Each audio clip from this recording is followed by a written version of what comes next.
Good morning, everybody. So I was looking for some inspiration this week. Now, I'm always looking for inspiration to share, but I just needed it. Where do I go? Is there a toll-free number or something? I'm sure there must be.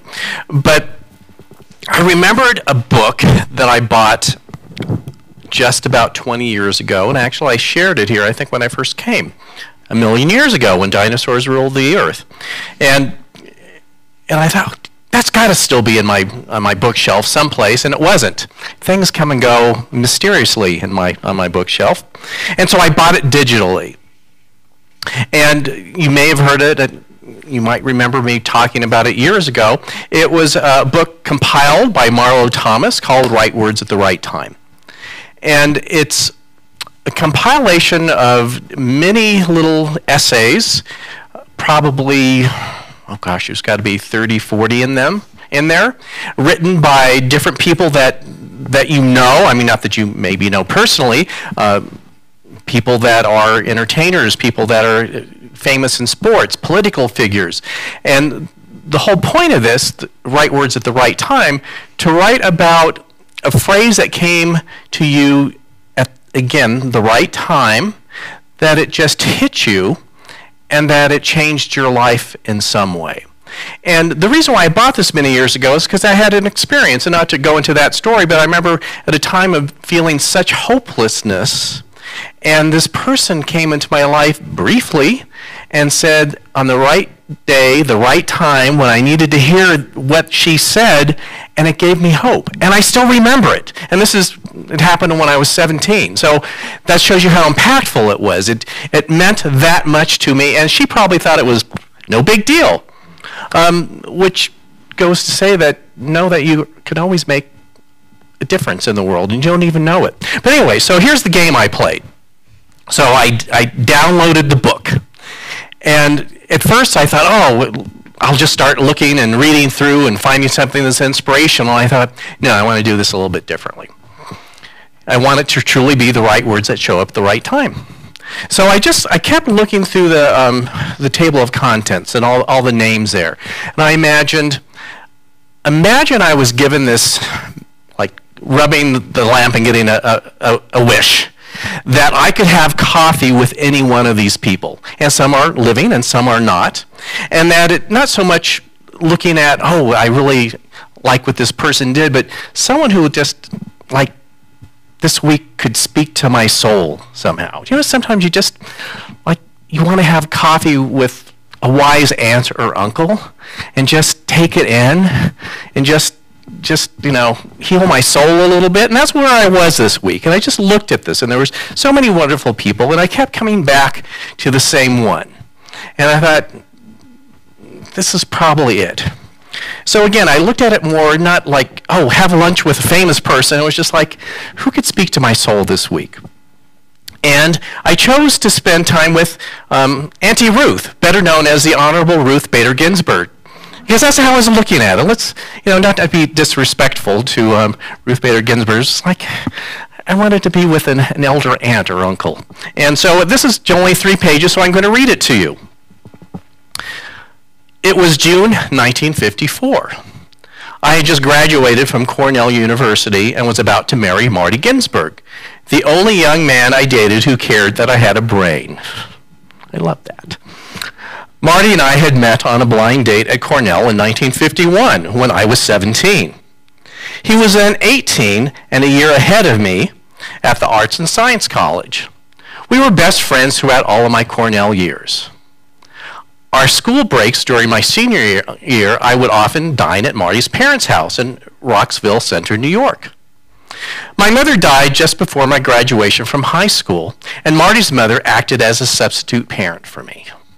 She and Marty's father were there whenever we needed them, never judging, always loving us. Marty and I planned a small traditional Jewish ceremony in his parents' living room. We limited attendees to 18, which represents the Hebrew symbol for life. The morning of the wedding, I was upstairs making last-minute adjustments when Marty's mother put something in my hand and said, "I'm going to give you some advice that will serve you well. In every good marriage, it pay sometimes to be a little deaf. She had placed in my hand a set of wax earplugs. I was puzzled. What was she trying to convey? I put her words on the back of my mind for a time, a rather short time as it turned out. When Marty and I were on our honeymoon, I began to appreciate the wisdom of her advice. That appreciation had grown enormously over the years. My mother-in-law meant simply this. Sometimes people say unkind or thoughtless things, and when they do, it is best to be a little hard of hearing, to tune out and not snap back in anger or impatience. In my 47 years of marriage, I have recalled that advice regularly. When Marty and I were temporarily miffed by something one or the other of us had said or did, I would take several deep breaths and remember that tempers momentarily aroused generally subside like a summer storm. I have given mother's advice to my own children, and it has helped in their marriages as well. But the idea behind the words reaches far beyond family. I grew up in a time when there was much more anti-Semitism and gender discrimination in the United States than there is today. I drew upon mother's words when I was told I was not welcome in certain places because I'm Jewish, or that I could not do certain work because I am a woman. In the years I was campaigning for the ERA and arguing cases on behalf of women in the nation's courts, many an unkind or thoughtless word was uttered from the bench or by opposing counsel. Mother's advice helped me to remain unruffled and to prevail. Every day at the Supreme Court, my colleagues and I decide important issues. We sometimes divide sharply and have animated conversations about our opposing views. While I have abiding respect and affection for all my colleagues, I sometimes find myself alone in chambers momentarily distressed or annoyed, thinking, if not saying, I'd like to strangle Justice so-and-so. Then I smile and think of mother's words. Anger, resentment, envy, and self-pity are wasteful reactions. They greatly drain one's time. They sap energy better devoted to productive endeavors. Of course it is important to be a good listener, to pay attention to teachers, co-workers, and spouses, but it also pays sometimes to be a little deaf. I still use the brand of earplugs my mother-in-law gave me. It's so what I needed to hear. I had just, of course, jumped on Facebook, and there's a relative of mine that is well known for putting little bombs on Facebook and waiting for the explosion to happen. And interestingly enough, people in my family have learned like, and no one responds. So I thought, oh, they're listening to Ruth Bader Ginsburg. So as you said, in this time of contention, it's not about putting one's head in the sand or pretending you don't have an opinion, or to know that there are great decisions we all have to make, not just as individuals, but as a country and a world. But at the same time, her advice is so important, in a sense, to just take a step back. It is so easy to just lash out immediately when you hear something you disagree with or outrages you momentarily, that it really is best to maybe just take a step back, be more mindful. This month we have had this great theme calling Reaching Higher. And we like to think reaching higher in consciousness, of doing great things, of being enlightened, or any number of what you think that means, or awakened. But as you may or may not recall, the beginning of this month, I read something by, a spiritual teacher, and the name is just left. I'm not going to read it again. But basically she said, we all aspire for the mountaintop, thinking this is where we need to go. But the action is happening in the valley. That it's sometimes good to take a little retreat from the valley, but if we are here to make the world a better place and to grow in consciousness, or to grow in any way, the work is happening in the valley.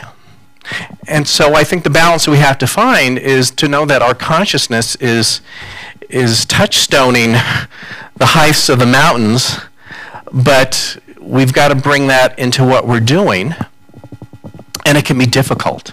Our egos get in the way. other egos get in the way. And sometimes we're like this. And of course, this is the point that we need to be a little bit deaf, as she said. But again, I was looking for inspiration of how to do this. There's just, it gets rough sometimes, doesn't it? It really does get rough sometimes. And I was looking at the material that my colleagues and I are sharing for this week for this theme.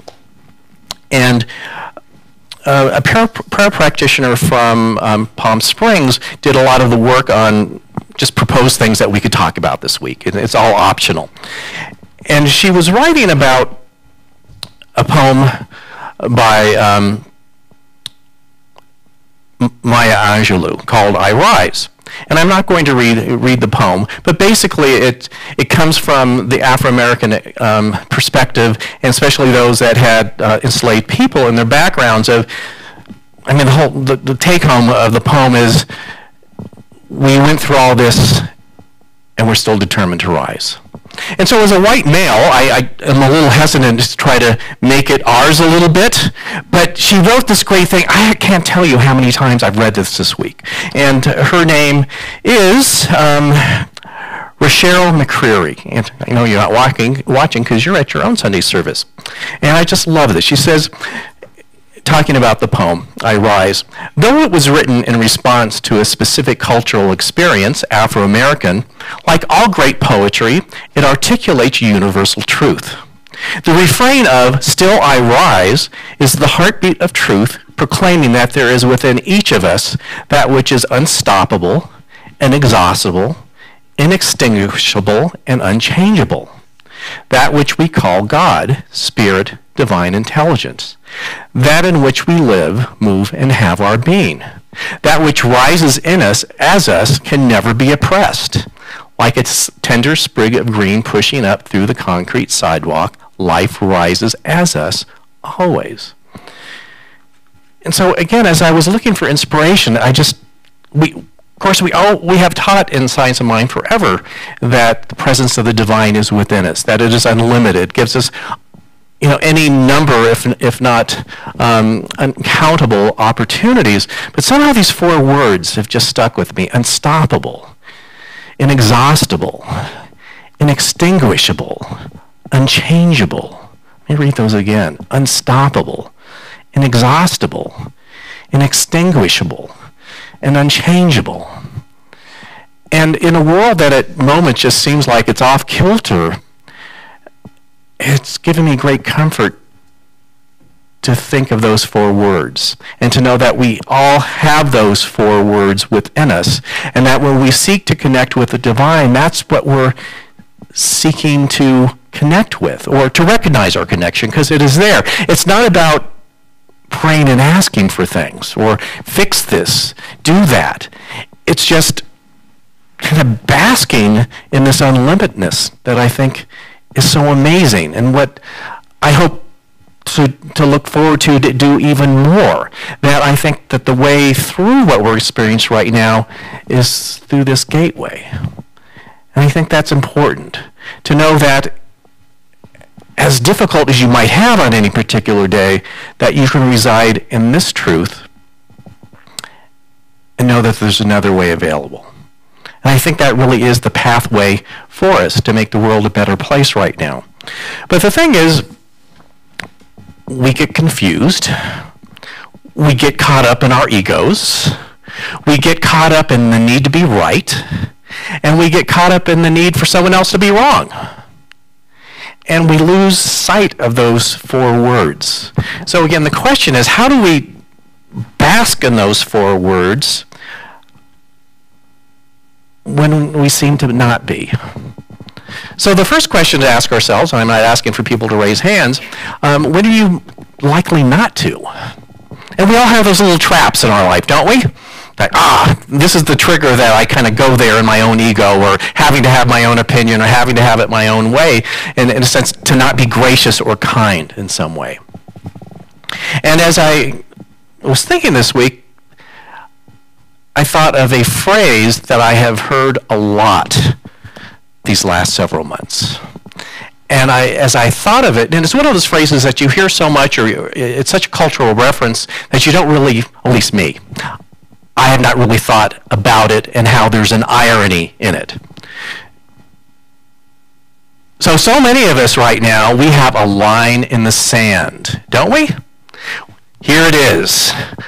Don't cross it, and I'm not going to cross it. This is my belief. I don't care what you have, and don't even think you're going to come over here. This is my line in the sand. This is where I say no, absolutely no, never going to happen, not going to work, no, no, no, no. This is it, line in the sand.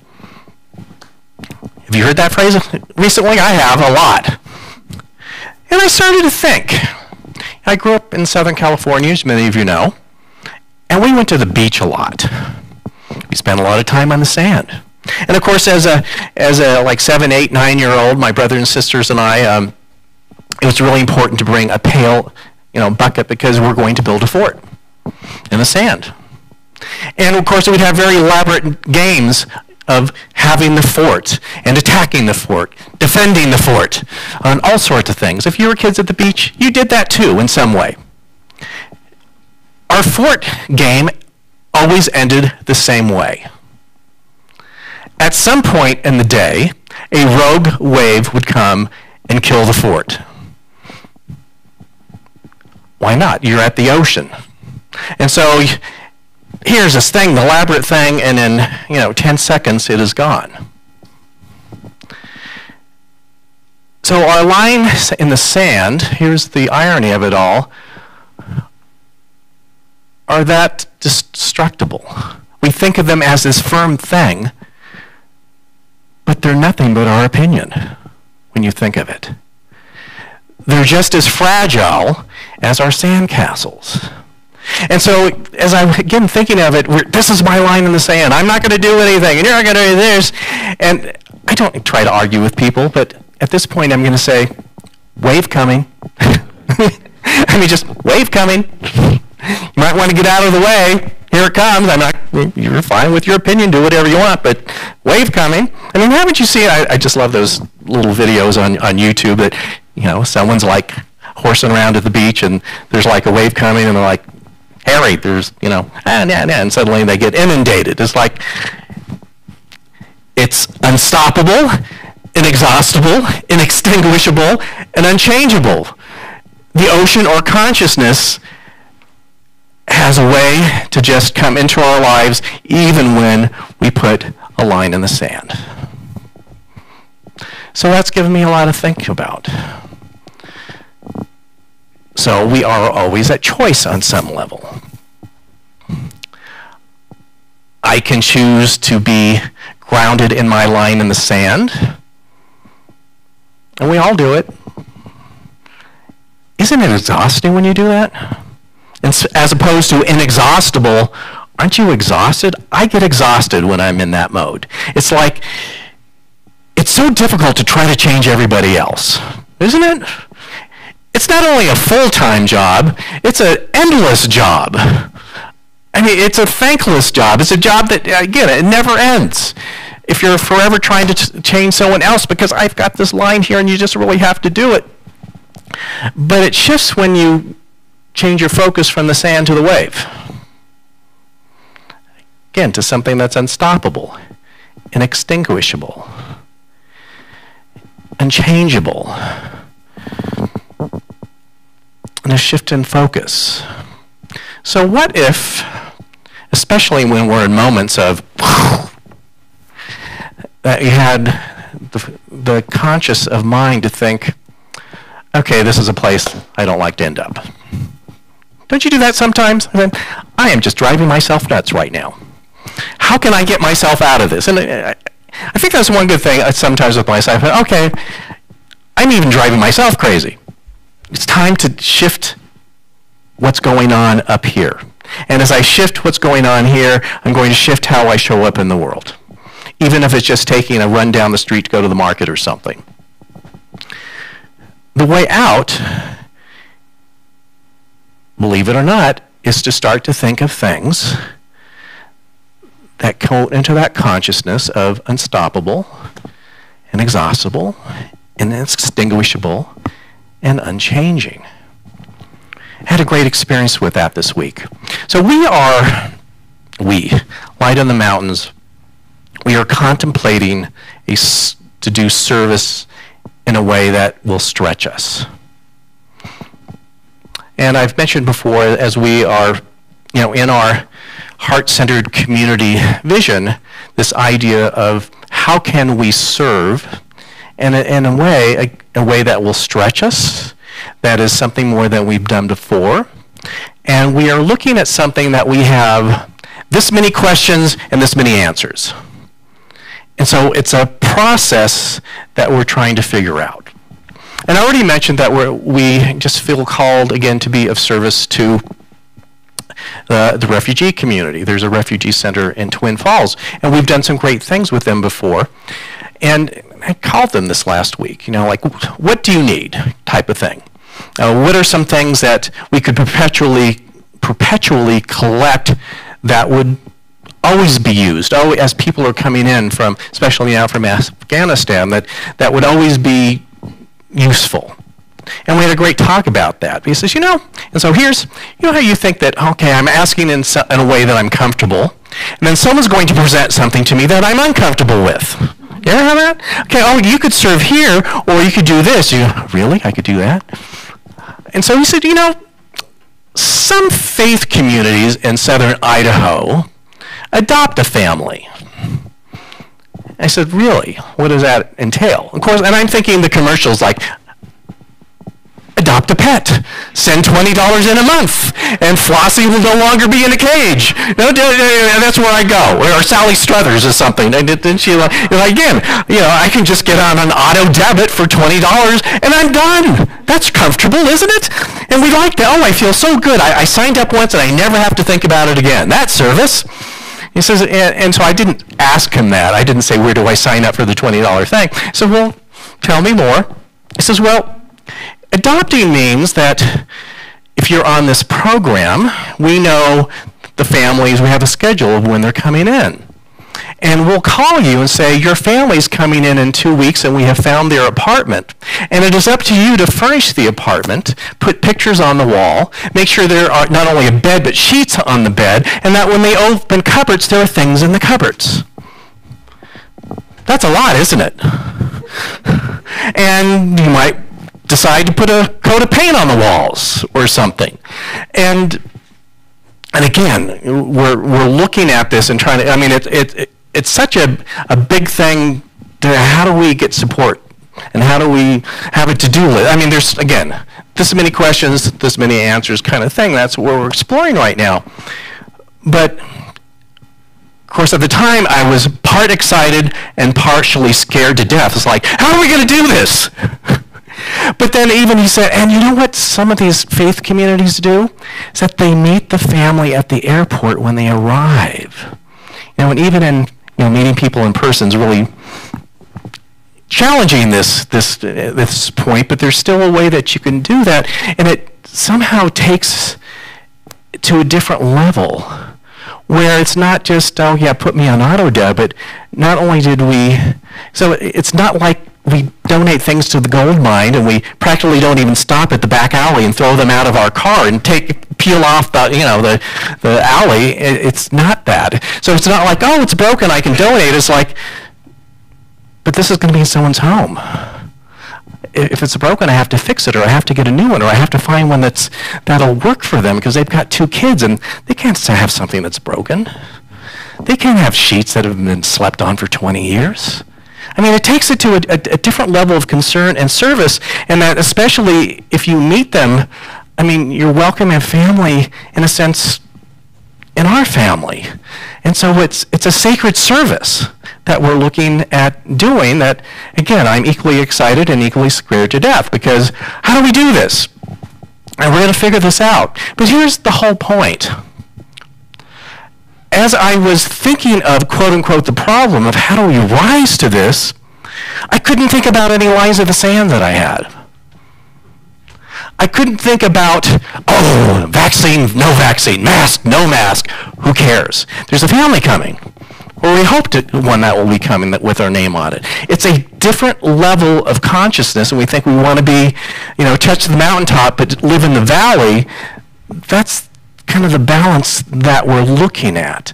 That these things that we think are so important that we squabble over, that we come to a state of consciousness that we know it's not that important, ultimately. That, as it's a saying with many different people, is you cannot solve a problem at the same level of consciousness that you created it. In other words, if you're having a perpetual wrestling match without anyone saying, time out, what are we really doing here? You're always going to be in the wrestling match. So here's our challenge to grow in consciousness right now, I think. We are, I believe, all of us aspiring for our country and world to step up and do great things. And we're not deaf enough at the same time. We get the, like I said, phew, I'm ringing them in here. It's like, don't you know some people that you know exactly what to say to get them going? It's like you could almost say blah and go away for 10 minutes and know they'll still be, because you touched that point in them. We kind of do that. We're ready here. I'm just going to say this thing. I'm going to put this bomb on Facebook and just watch the mayhem that happens, so to speak.